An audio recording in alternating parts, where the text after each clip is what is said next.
So I got the piston on and measured, and we had a millimeter and a half of extra room, something like that. So I was comfortable that it was driven home all the way, and it felt tight. It felt like it was. So, and I soaked that brake disc in fluid for overnight anyways. I think they say 4 hours is what the minimum. And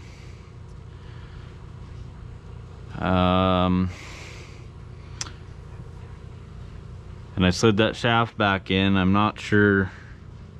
I think that's going to be the easier way to do it, putting it back together. And then putting this brake plate back on, I had to go home and look. I wasn't exactly sure where this hole needs to be, but basically this stamp part needs to be facing down anyways. So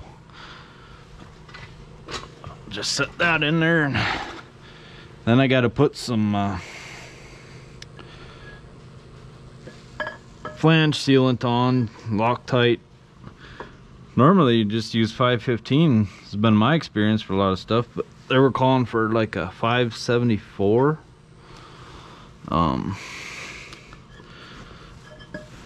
So I went ahead and ordered some of that, and figured if they were calling for it, I don't know if maybe it was just outdated, but I don't think so. So I went ahead and ordered that, and I can't tell what the difference is between that and 515, but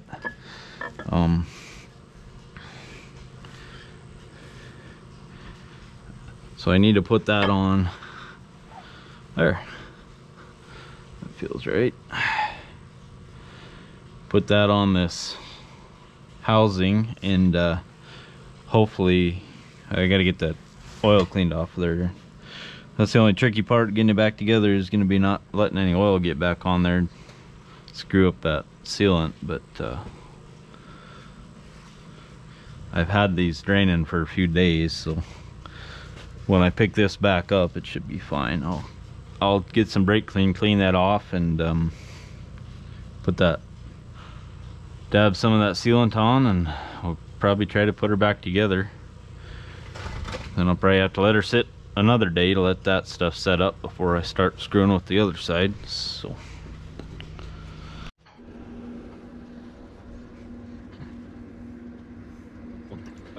I'm just gonna fast forward through a lot of this. It's just kind of a slow deal.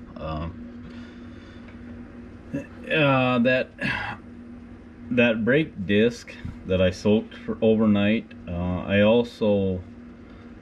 got it early that morning. I took and just hung it on that stub shaft, and just kind of let the excess oil drain off of it, because if I didn't do that, then there would have been a bunch of that stuff just kind of pooling at the bottom of that housing on that tractor, and it would have been a big problem when I go to put it back together, and that sealant, have a bunch of oil in that sealant. So, and I'm just dabbing the sealant on the one side. I don't see any reason to put it on both sides. So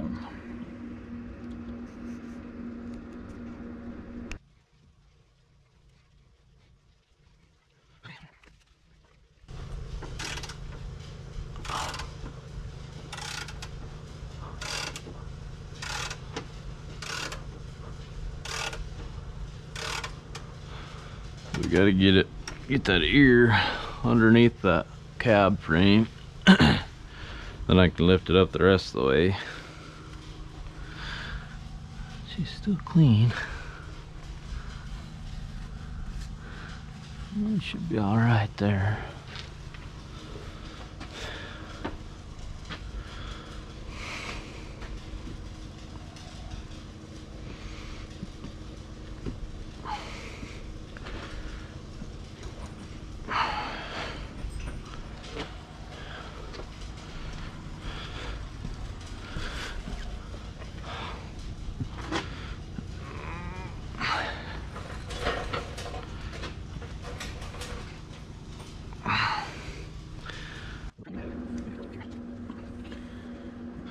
I was surprised how well that engine hoist worked too. I didn't really use the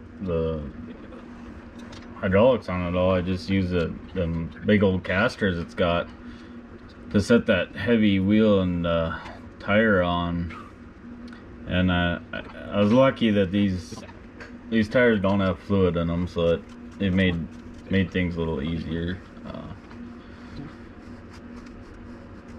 Because that would add a lot of weight, but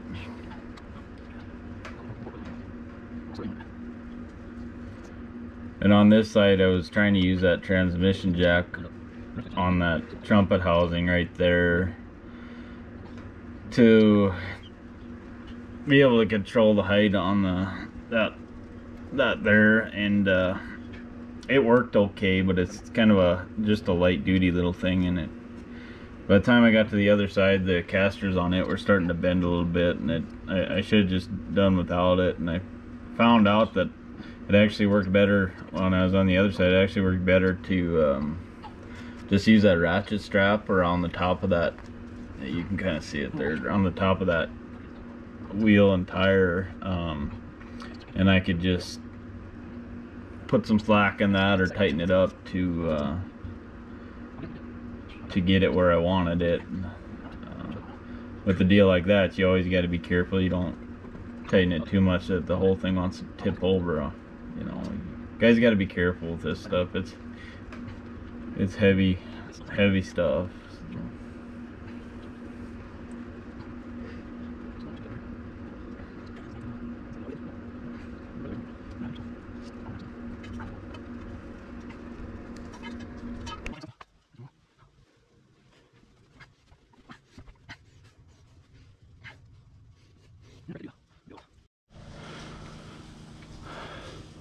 It's going. I went and got this little ratchet strap to get it pulled forward just enough to get back on those dowel pins that go through the frame there. When I was taking this apart, I didn't know what I was in store for there. I was afraid I was gonna have to pull them pins out somehow, build a tool to do it or something. But I just took them bolts out. They don't go through those big threads, they go through the smaller threads clear up in there, and I don't know if I even needed to take those bolts out. I don't think I probably did, but anyways, it is kind of nice to have those pins there when you're putting it back together, just to help line it up.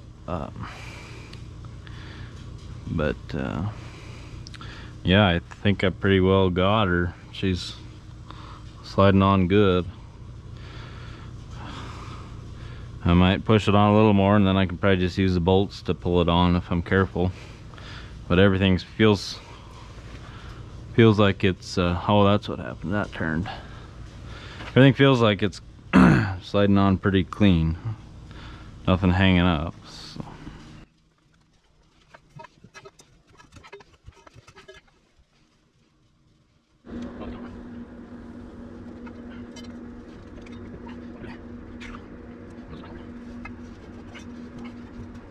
So it worked pretty good to just pry with that bar to get it up there.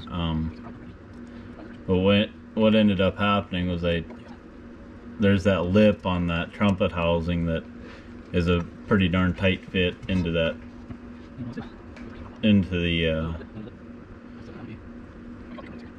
housing on the tractor.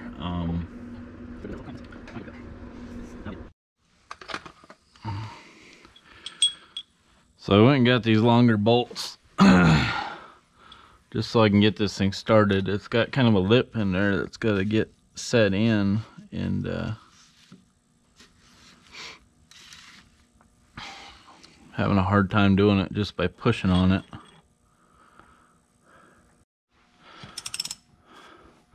So I got this one bolt started and it's sliding so easy, I figure I'll just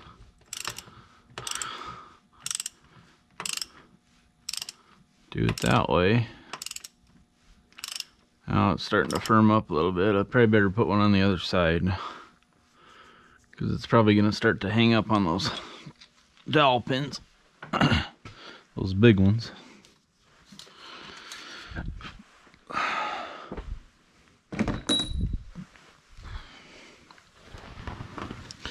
I'll try to go straight across, sorta. That's a little rough. So maybe right there. Not much longer.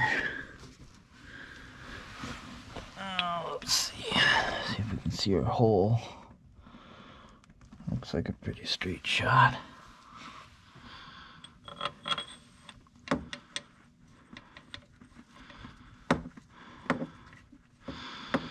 Sure nice when things work.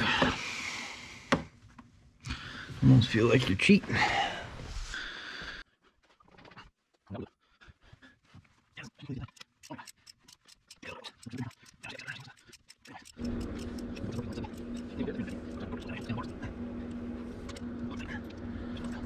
So that's about it on this side. I used them longer bolts. They were only, I don't know, half an inch longer. No, it wasn't much, but just enough that I get enough thread caught that it would work good, wouldn't hurt anything.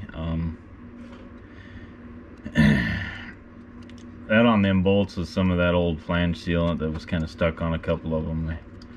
I should have cleaned them off sooner, but no big deal. But so I didn't really need to put that blue on them either. I don't know, I kind of have a habit of doing them things on those, but yeah, I just tightened it down until I ran out of threads on them longer bolts, and then I switched back to the regular bolts and tightened her up the rest of the way from there, and went together pretty good. I don't show it on here, but I did torque them. You got to torque them flange bolts to 170 pounds. And then when I put them bolts back in them dowel to hold them dowel pins in, them were like 350 pounds or something. Big number. So I actually waited to torque them until I got that tractor back on the ground. But yeah, it was nice, and I let this set for day and jacked her up again, and I was able to turn that wheel free, and that was a good feeling. So I think it was well worth all the time it took to do this job. Needed to get done for sure. So, and I got some other on the other side. I got some other stuff that I didn't get recorded on this side, so it'll hopefully be worth watching that side too. So.